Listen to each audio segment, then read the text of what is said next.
Welcome back to our channel, South Haven Country Living. We are doing part 3 of our pickleball sport court build today.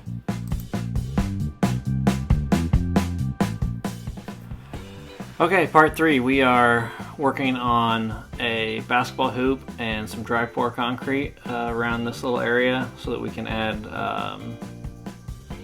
a fence for around the basketball hoop, but also add a deck box to store our basketballs and pickleballs. We're installing a Goalrilla basketball hoop. We'll link it to in the description. These are fantastic. These are really some of the best basketball hoops out there, but man, are they heavy. I would strongly recommend that you have lots of help for this. You notice there's 4 of us and we still struggled. It was extremely heavy.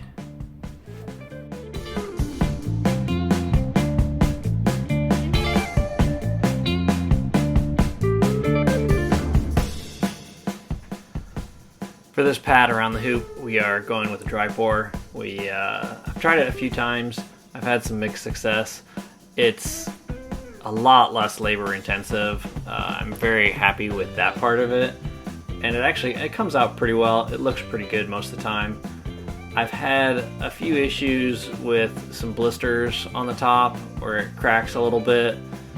And I think maybe it's from not doing the right amount of spraying at the end, or maybe the timing on the water is off. I'm not exactly sure. I'm gonna link another video from Cajun Country Living here in the description.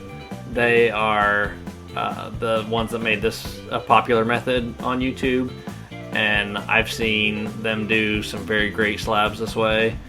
And I think it's possible. I've had some turn out really well and some turn out pretty well. I'm mostly happy with it, but I have had a few issues with cracking and blistering, and I think that's something to do with the way I've done the watering at the end, which you'll see here in just a minute.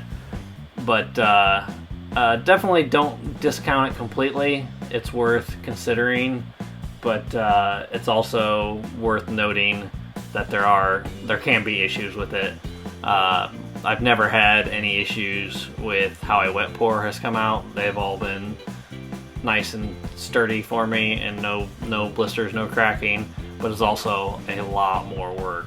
This is so much easier to just dump the concrete on the ground and then have a chance to screed it. And if you mess up, you can just screed it again. There's no rush, there's no time, there's no mixing. There's a lot of benefits to this way of doing it, and it's a lot easier if you don't want to lift them up into a mixer or hand mix them in a wheelbarrow. There's a lot of benefits to doing it like this, but you have to really follow the wetting directions very closely, and I'm not sure, I can't tell you exactly what went wrong, but I did have a little bit of blistering on this one.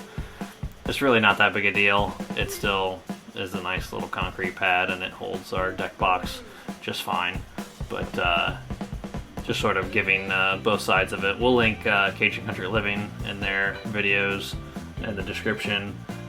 They do a good job of describing how exactly to do this process. And probably if I looked at them again, I would notice what I did wrong with the watering. And I don't think we have all of the video for all of the watering, but basically the idea is you pour this on there, you screed it, make it all nice and flat, use a paint roller to smooth it out, and then spritz it, mist it with water, like just a little bit, get it wet once every hour, for I think maybe twice as many times as however many inches deep. So like this was 3 or 4 inches deep, so I did it for 6 or 8 hours. I can't remember exactly what, but basically you just wet it down a little bit and then you let it dry and wait for another hour and spray it again, and that's it. You have a concrete pad. It works pretty well.